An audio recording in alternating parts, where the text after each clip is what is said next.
This is Ben Franklin, welcoming you to the Forecast, where we light a candle rather than curse the darkness. Each week, we highlight the people proving that progress isn't just possible, but necessary. As Poor Richard said, energy and persistence conquer all things. Now, let's get to work. Today's episode of the Forecast gets into the weeds on a topic that I really love, and one that's quietly costing us elections: digital ad waste. We've all seen the graphs: millions spent, unclear results, no one really knowing if their ad dollars are going to good use. It's time that we stop shrugging this off. My guest today is Myles Bugbee, a seasoned digital strategist with deep experience across the left.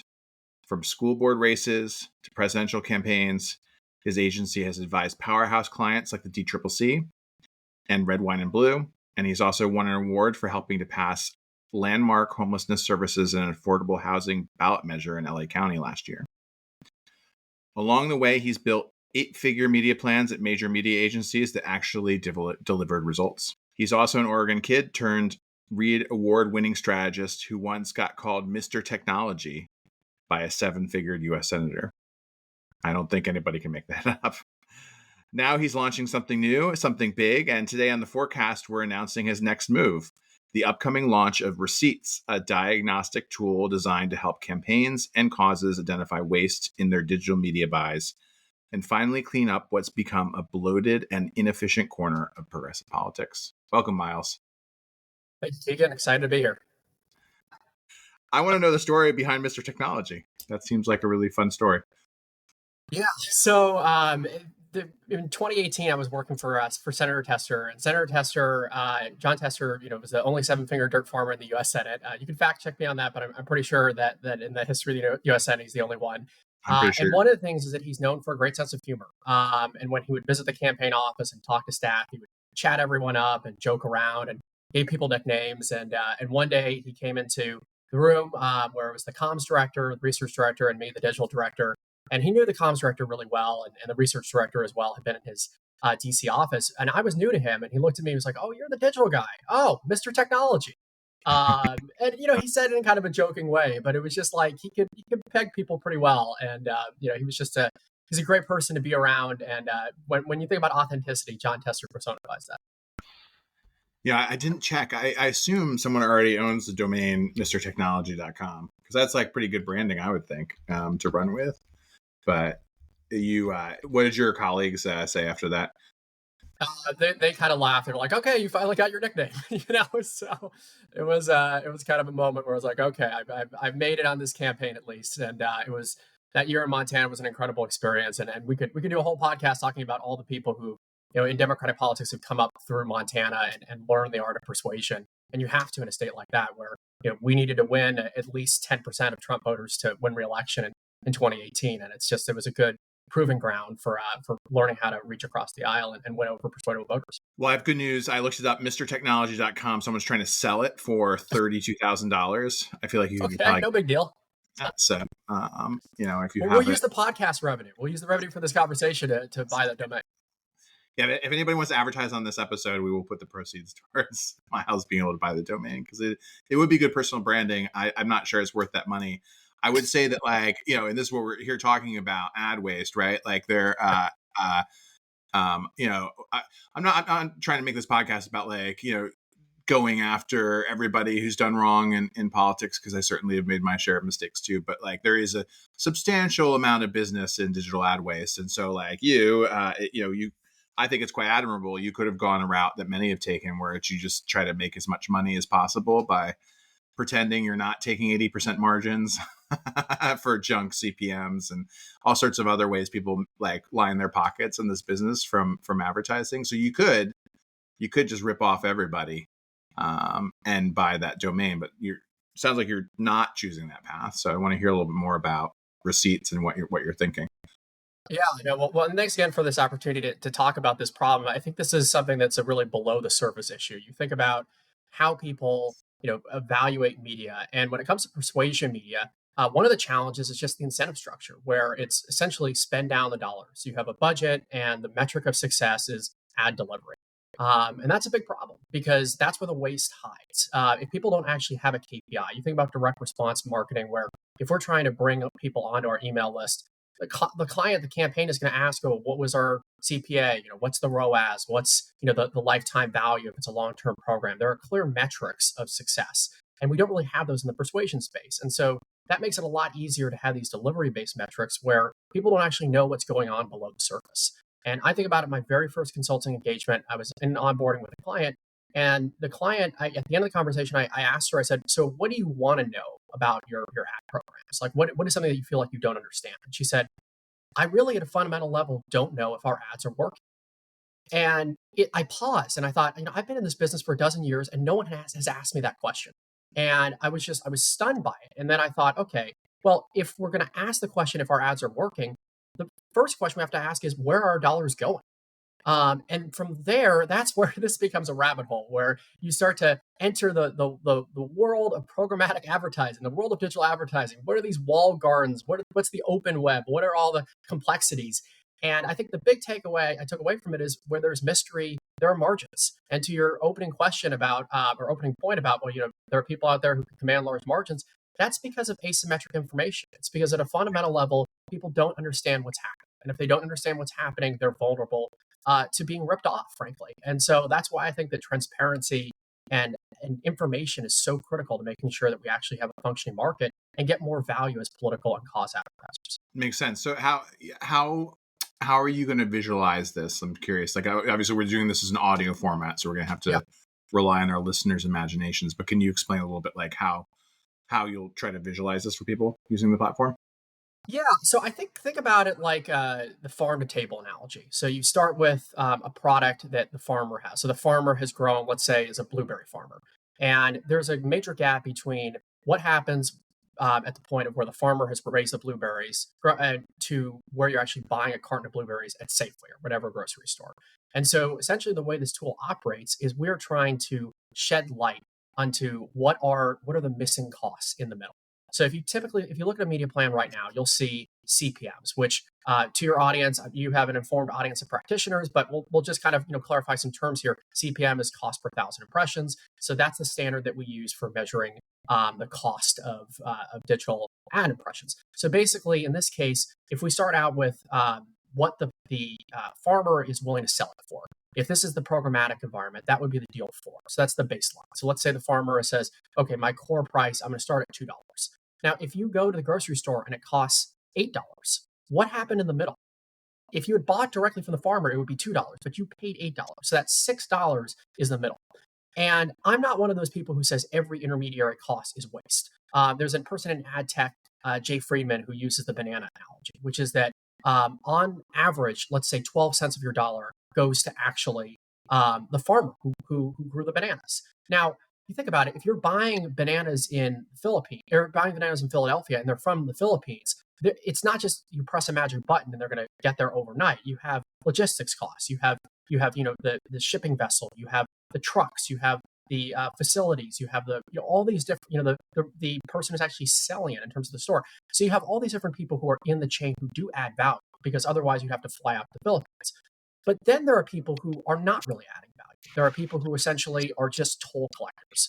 And the whole part of this project is to differentiate between who are the people who are adding value in the ecosystem versus the people who are just taking rents. And if we can cut down the costs that are going to rents, that means more of our dollars are going to buy bananas. And in this case, it's not bananas or blueberries, it's actually reaching voters. And that makes a world of difference, because right now, if we don't get our message out in a fragmented environment, we're going to have a tough time winning these competitive races. How are you able to pull in like what people are paying versus how much it should cost?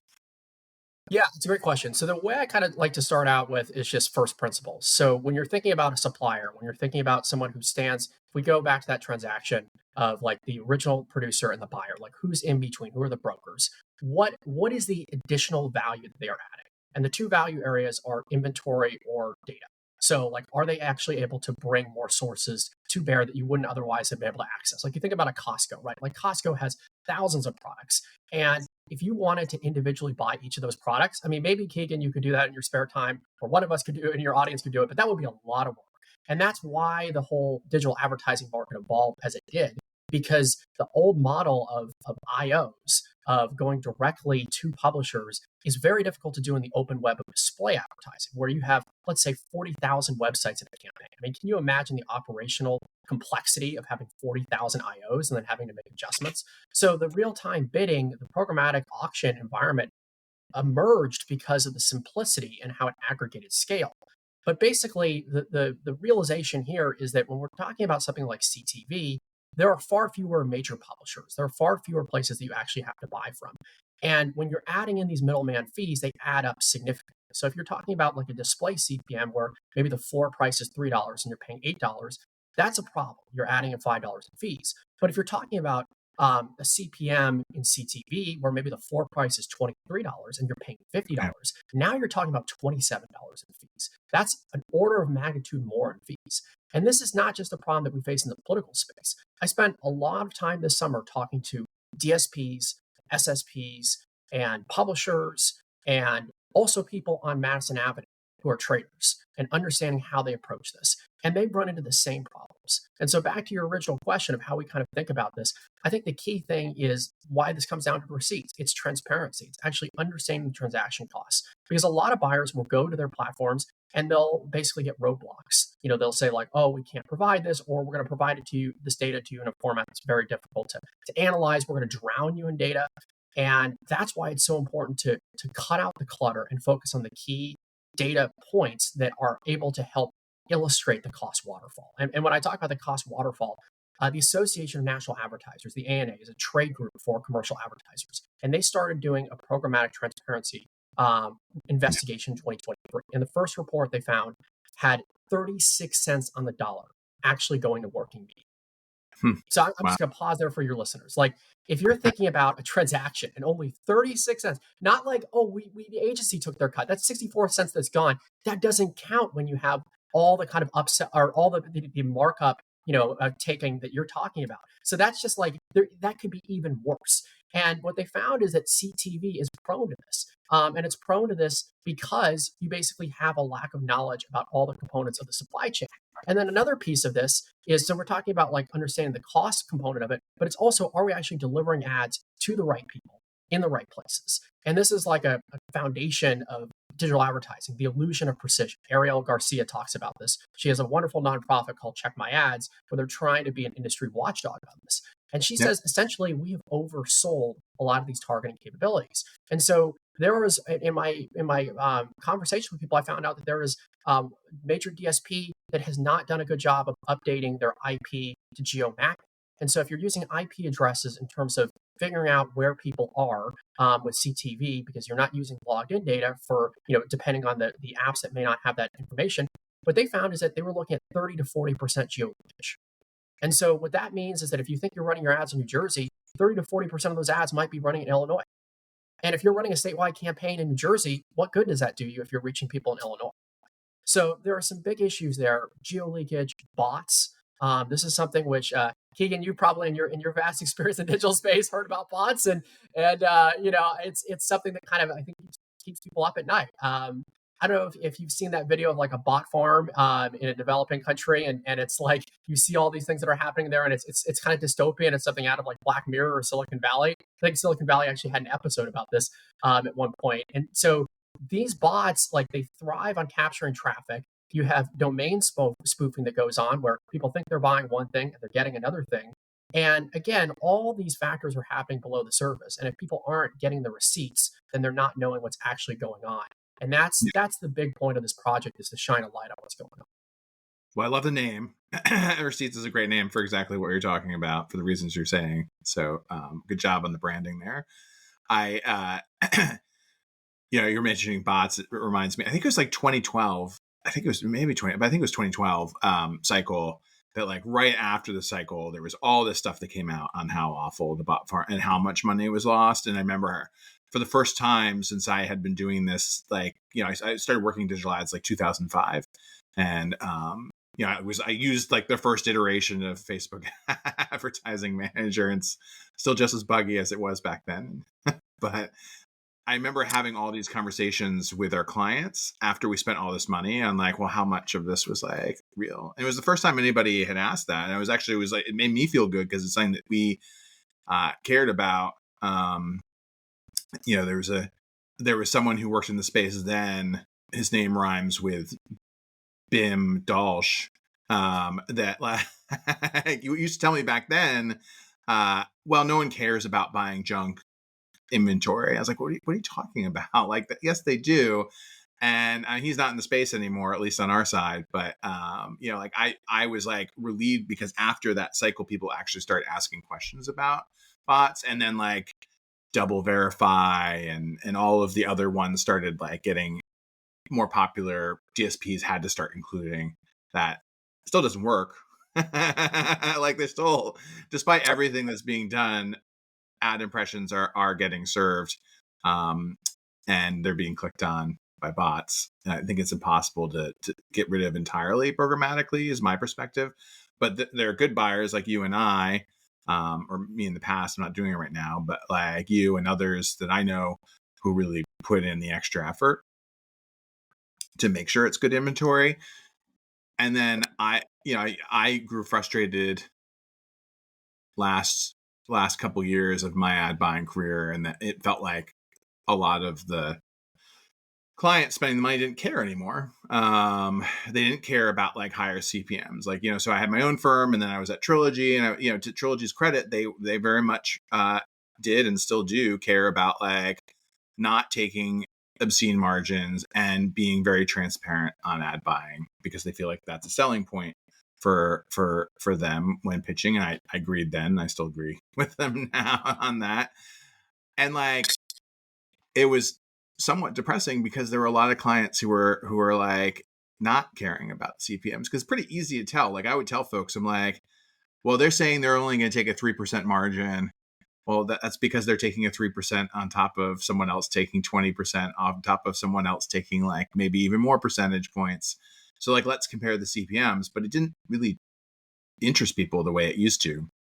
So I am curious, like, do you think this is a way to get people to start caring about the costs again? Like what about the platform is going to get the people with the money to want to make sure that they're spending it more effectively? Yeah, there's a lot to unpack there and some great points. And I think that what you're talking about in terms of, it was great that people were asking those questions in 2012. And I think they need to be asking these questions now more than ever, because Pixelate put out a report, and they basically analyzed inventory. And they found that as of Q2 2025, 18% of CTV inventory in the United States is IVT. So that's invalid traffic. And that could basically be outright it could be misrepresentation of the inventory, it could be outright fraud. And if you were going to go to the grocery store and you were to buy 5 boxes of cereal and one of them was empty, would you ask for a refund? I think as advertisers, we think about what are we trying to achieve? Like TV traditionally has been like sort of has been in the bird dog seat. It's like the first share, consultant. And now TV is becoming digital. If we look at the data, streaming passed linear for the first time this summer in terms of total viewership. What is the most watched channel on television? YouTube. I think about this like the mainstays of television are sports, Wheel of Fortune, and Jeopardy. And now you can watch Wheel of Fortune and Jeopardy the next day on streaming. And by the end of this year, pretty much every major sport will be available in some form on stream. So we've gotten to a point where a lot of those ad dollars are necessarily going to move towards streaming and digital just because the media consumption is happening that way. So I think, and I'm curious on your thoughts on this, Keegan, is that people have ignored the bot problem because it's been limited to display ads, and display ads aren't the workhorse in media plan. So people are like, oh, if that's just 10% of my budget or 5%, and I'm losing 20% of 5%, then that's 1%. And they're not as concerned about it. But if you're losing 20% of 30%, or you're losing 20% of 50%, suddenly those are real numbers. And it's the bot problem, it's the fees problem that you're talking about. And one of the things you're talking about, like, does inventory matter? This is something I'm very passionate about, because in the political space, we are not selling sneakers. We're not selling things that people inherently want to buy. The people who are trying to persuade or mobilize are the people who are ambivalent. There are people who are cynical for good reason. They're jaded about a process with politicians who they feel like are not listening to them and caring about their communities.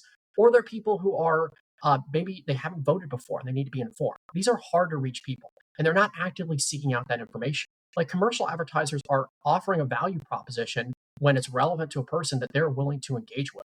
But we have to pull people out of their shells to deliver that information. And that's why repetition is so important. But the problem is, if we're delivering ads to the wrong people, we're delivering excessive repetition to a small number of people and not getting it to the people who we need to reach, the hard to reach people, that means that we're missing out on pockets of voters. And you think about demand side platforms. Demand side platforms are fundamentally dumb pipes with sophisticated software. They're only as good as the guidance that you give them.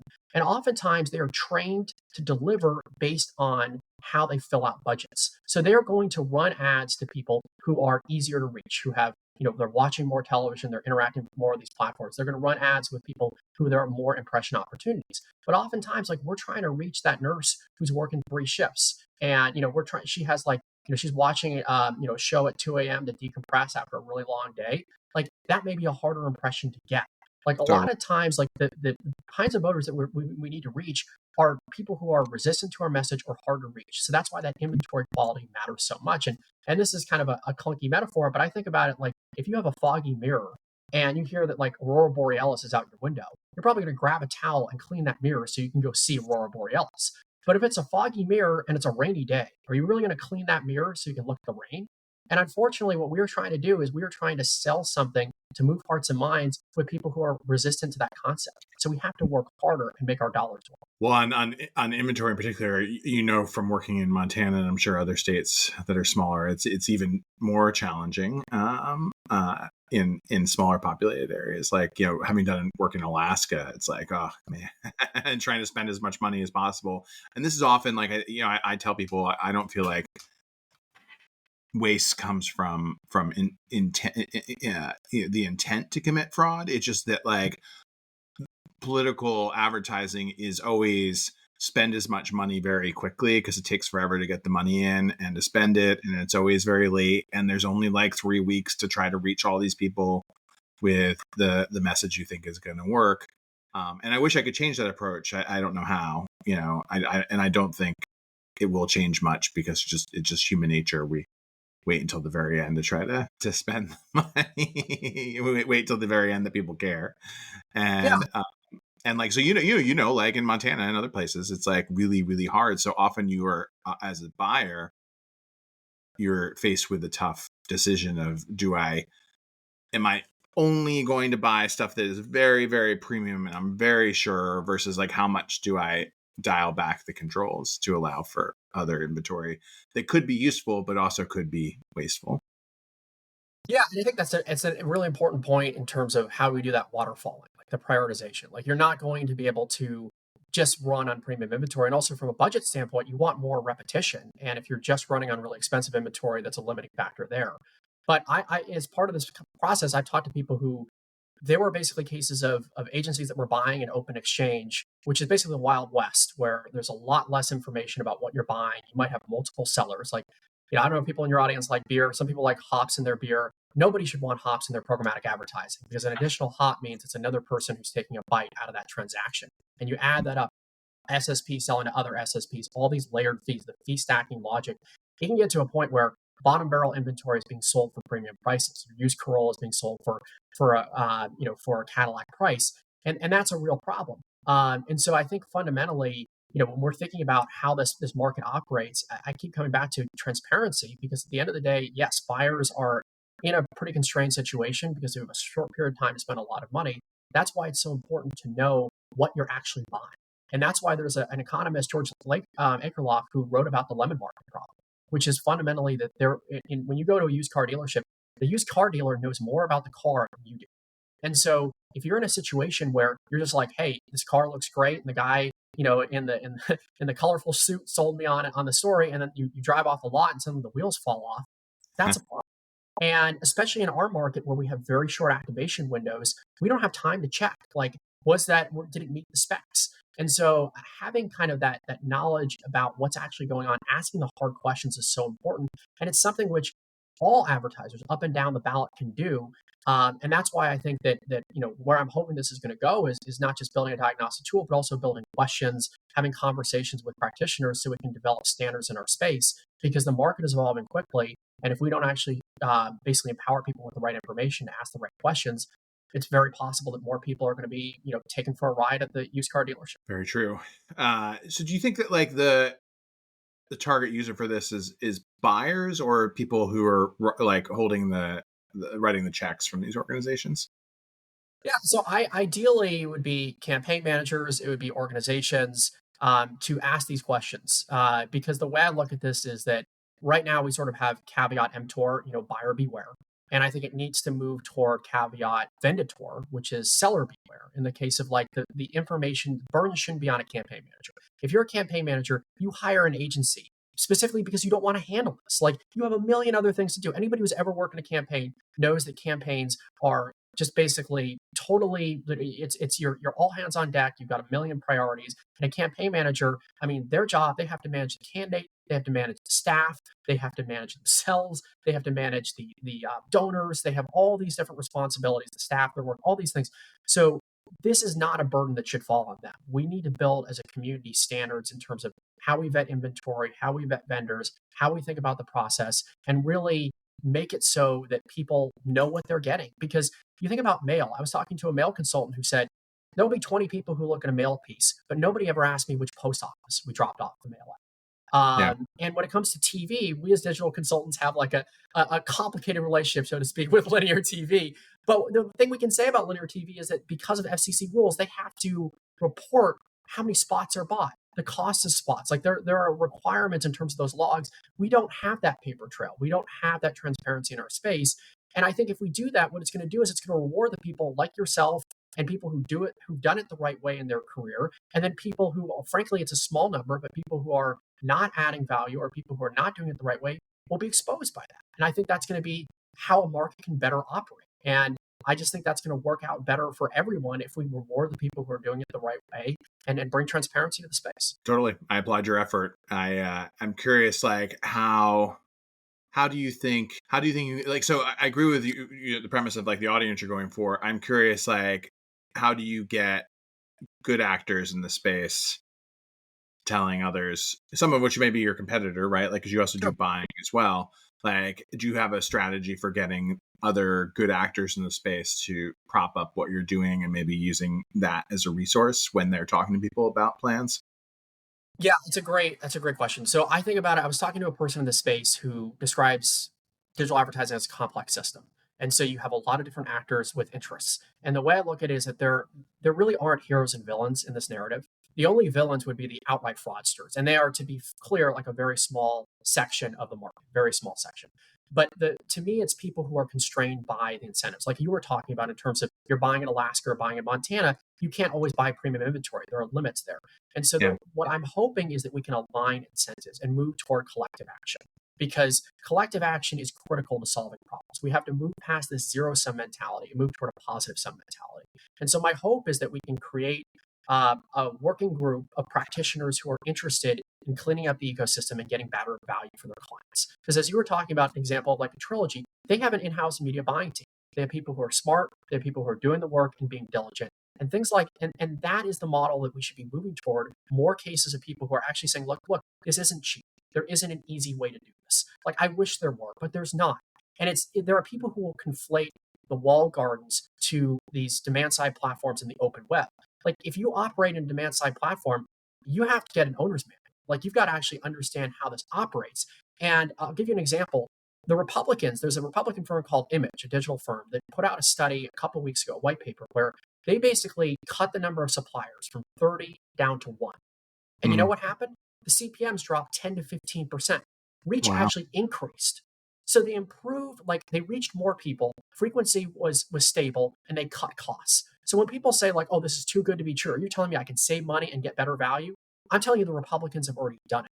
And I think as a space, we can't afford to fall behind.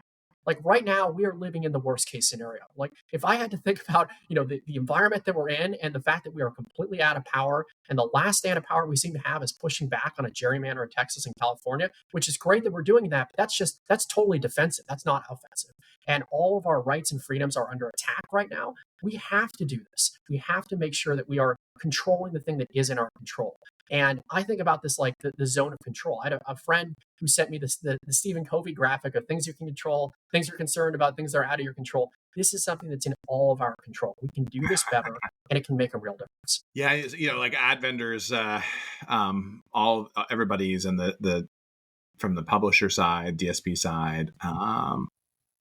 They all like to talk and gossip. And one of my favorite things is when, like, whenever I talk to younger buyers, and they ask me for advice, I'm like, the best piece of advice I ever learned was be really kind and helpful to the vendors. Like, right, like you're not always gonna be able to give them business, but like be transparent about why you can't. Don't blow them off. Don't ghost them. It's like no shortage of people that I've worked with in the space that are like, they think that, well, they have the money and they can be jerks to the vendors because it's their budget and the vendors have to deal with that. But the vendors all talk about who's being jerks to them and who's not.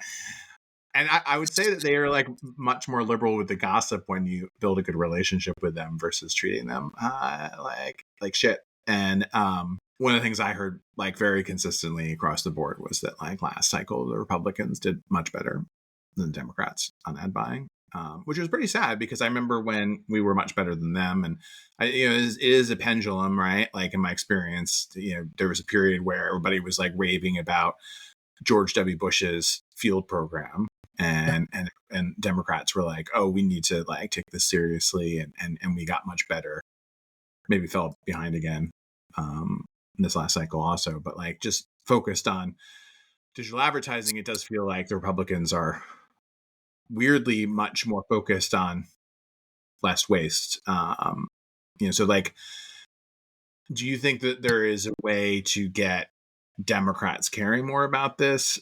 Beyond like showing them receipts, like are there other things that we can be doing to get folks like realizing the level of this problem? Because I know it's a big problem, it's a big problem. Part of the reason why I wanted to have you on is to help try to broadcast that message. It's a big problem, and I'm curious to hear like what else do you think we can do to make sure people realize that we've fallen behind and we're actually part of the big reason why we're losing is this disadvantage on advertising that we have on the left.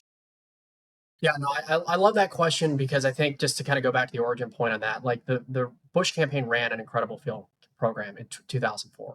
But that was because the Al Gore campaign and the AFL-CIO and organized labor across the board did an incredible job in 2000. And we almost won that election because we were able to have this tremendous field program. And Karl Rove studied that. And he said, okay, we need to catch up. We need a 72-hour program because we fell behind.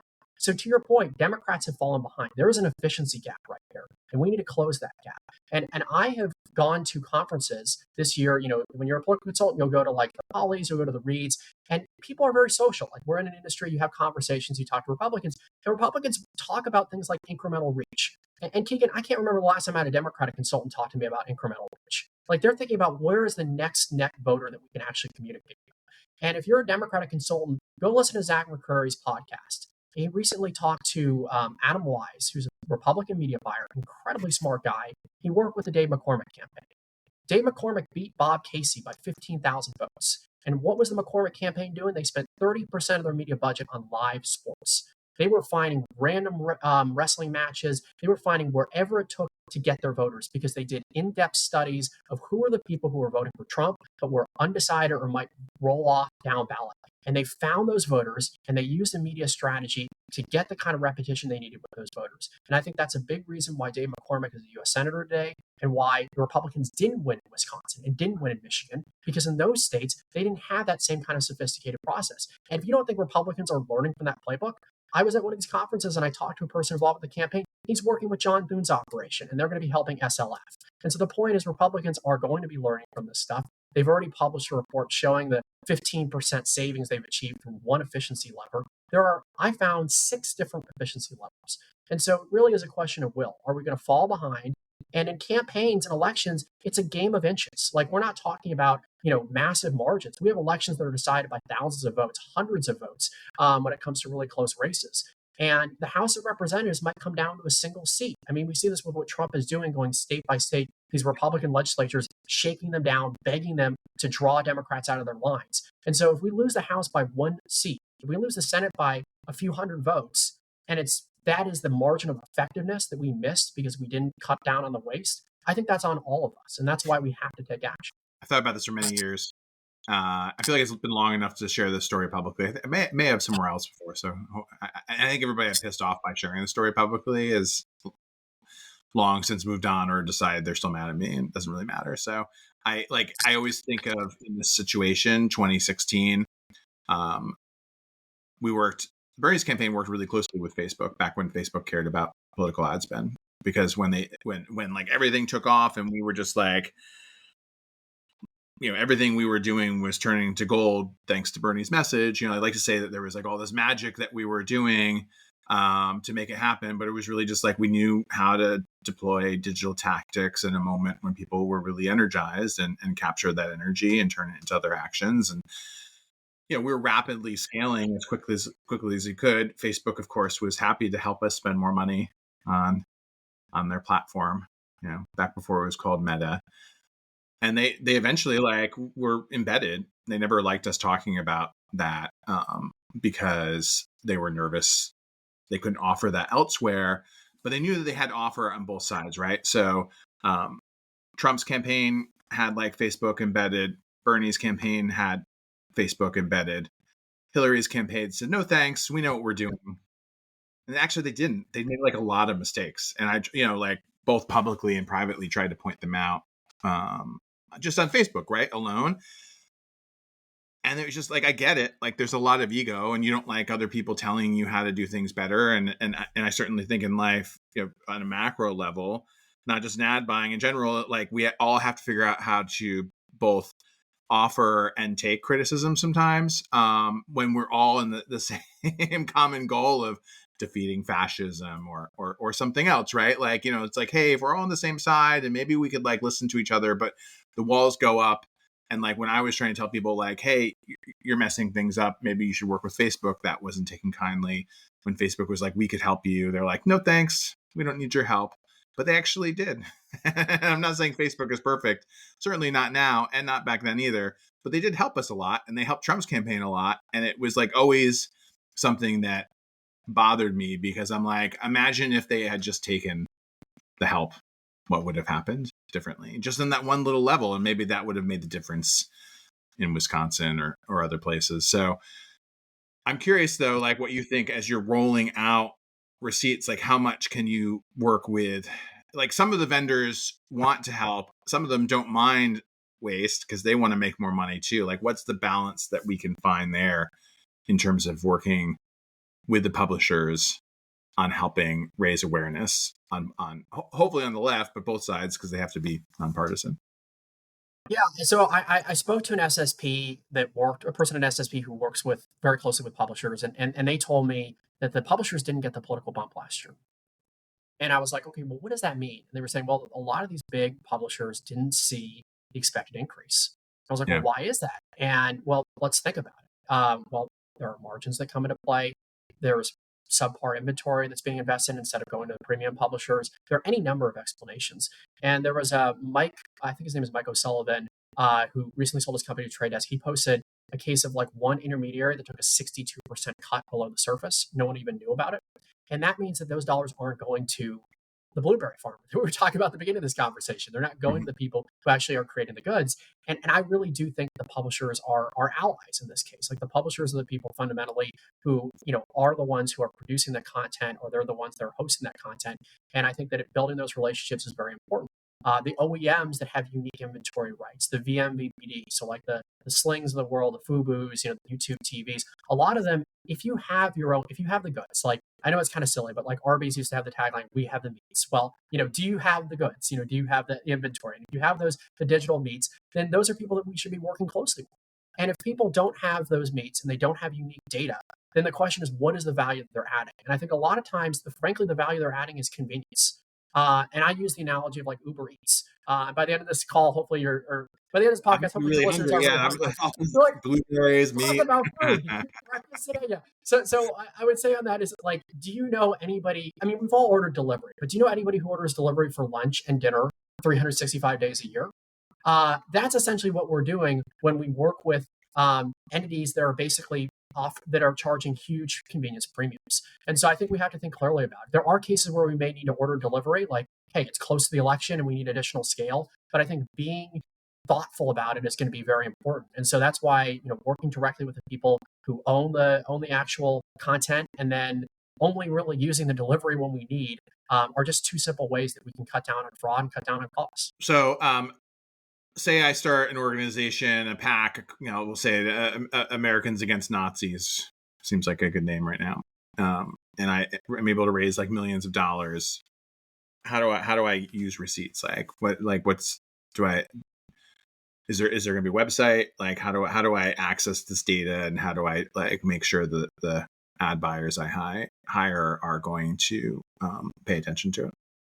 Yeah, so they're twofold. So one, this is a diagnostic tool based on ranges. There is no true database of full forensic information. It is based on conversations. It's based on audits that I've done, and it's going to give you kind of like a baseline, so you can build your own benchmarks. But the idea here is if you get a media plan that's like, here are these publishers, it's $50 CPM, and you're wondering, okay, how much of my dollars are actually reaching voters? This is going to give you a rough baseline that you can work with, and then from there we're adding in questions that you can ask your vendors. And these are questions as part of a partnership where you are able to work with them to make sure that they are advocating for your interests, which the best agencies do. But you have to make sure the incentives are aligned. Like I come back to, this isn't like a good, bad situation. This is just, do you have the right incentives in place? And so what I'm hoping is that this is a tool where you can basically say, okay, if I'm paying $70 and it's a general market buy in Pittsburgh, $70 CPM. Okay, that seems a little bit high based on the benchmark data. Why is that? Is that because of auction pressure? Like, do we see a lot of bid density? If you're paying $70 in Pittsburgh on October 25th, and there's a competitive Senate race and competitive governor's race, okay, that may make sense. But if you're paying $70 in February of an off year, what's going on? So really, it's a tool to help people ask those questions. And the goal is that they can be more informed consumers and then get better value for them. And so like in my hypothetical organization, I just like would reach out to you and be like, I need your help with this plan to like, can you provide some data points?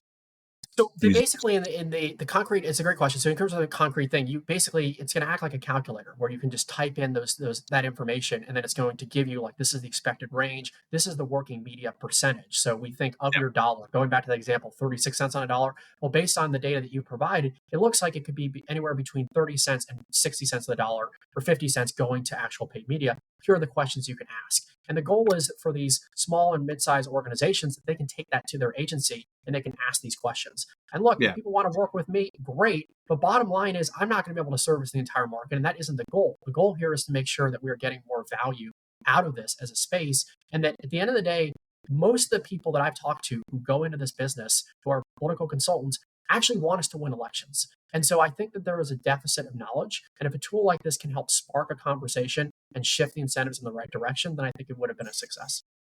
Well, I'm curious, like part of what I'm getting at is like anybody in the public can use this? Like, are you going to do anything to like, are people on the right going to be looking at this too? Like, is it public facing website, or is it more just like, you're going to vet who has access to that? Yeah, and I'm going to be frank here and say that's something that I've struggled with. And if you have advice, we can turn this into an advice session as we close here. Is that I've been debating whether this is something where we should have people log in, and it's through like an organization where we can kind of vet that, like the Analyst Institute, basically, where you have to log in to access it, versus like broad access. Because I don't want to be a deterrent, but I also don't want this to be a situation where the only people who end up using it are the people who want to roll back our rights and freedoms in this country.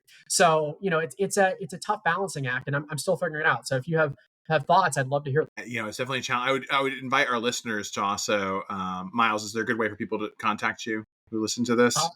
Yeah, please. It's a long email address, but it's Myles, MYLES at persuasionandpixels.com. I'm also on LinkedIn, and always happy to chat. Yeah, so I definitely encourage everybody listening to this to also reach out to Myles with their take on it. I agree. It is a tough choice, because the easier it is to use it, arguably more people will take advantage of it, which we want. But also, I could certainly see a scenario where a bunch of Republicans are using your work to help their plans, and us on the left are like, I don't need that. They're still making the same mistakes. Hopefully that won't happen. I think I would, if I were you, I would do something like the Analyst Institute, have it gated, like, request access for username and password. So there's at least some validity. And if someone's like, hi, I'm Jane Doe at gmail.com, maybe you can be like, hey, Jane, like, just curious who you're working with. If they're at like an email domain like StephenMiller2028.com, then like, sorry, I really don't want you using this tool. I just think like the most ironic thing to me is that like the Republicans are the ones who are like like they've built like their entire movement on grift. And I will say that there were some stories with the Trump campaign, like there was like a whistleblower, I remember last cycle, that came forward saying that there was some LLCs that were set up and there were some questionable things like moving money. So it's not like it is not happening on their side. I think it's more just like they're like, okay, well, like, you know, the grift is happening with cell phones and gold bars, and like, you know, once we collect all the money, we're still gonna try to spend it well on reaching our people to then grift them further, is maybe just a slightly different look on how you grift people. Whereas our side is not intentionally always grifting, but like we certainly don't care enough about the waste right now. And so I would argue that like that as you roll this out, it might be something you look at, making it easier for people to use, and seeing like, well, is it a bunch of IP addresses in red states using this? You could evaluate that too. Yeah. Myles, I really appreciate you coming on. This is really fascinating. Is there anything else you want to share about receipts, or perhaps about like what you think we can do better on ad buying on the left right now? Well, first of all, Keegan, thank you so much for this forum and opportunity to share this with your audience. I think the big thing I would hope to convey to people is that this is a solvable problem. I think a lot of times people look at problems that frankly are complex and they require a lot of different actors to coordinate their actions. And you think, that's just a lot. We can't do this. But this is Yeah. something we can do. And as you point out throughout this conversation, we've adapted before. The other side has adapted as well. And that's what campaigns and elections are all about fundamentally, is we are constantly learning and finding incremental improvements. And this is an area where we have fallen behind. And I think we need to be honest with ourselves. You know, the first step here is to realize that we have fallen behind and recognize that this is something that we can take action on, and it's something that may make a difference in close elections. So I think if we're not asking the hard questions, then we're missing a real opportunity to make gains here. Perfectly said. I'm hoping people listening to this aren't going and being like, well, this is why we should just buy more TV, because that's not the solution either. I have had interesting conversations before with people in the space who are like, well, like, I feel like everybody's watching YouTube now, so like we should just spend everything on YouTube. And to your excellent point on incremental reach, like it's just buying YouTube and broadcast TV is not the solution either. Yeah, we have to fill the whole pie. And if you look at the Nielsen Gauge data, it is so fragmented now. YouTube has a lot of value, but it's gotten a lot harder to reach people now because they're all over the place, which is why we have to do this the right way. For sure. Well, here's to doing things the right way. I'm hoping 2026 we see some improvements on that front, and I look forward to hearing more about how receipts goes. I can't wait to hopefully use it for some of my own work down the road. And let us know how everything goes, Myles. Excellent. Thank you so much. Really enjoyed this conversation. Have a great day, me too.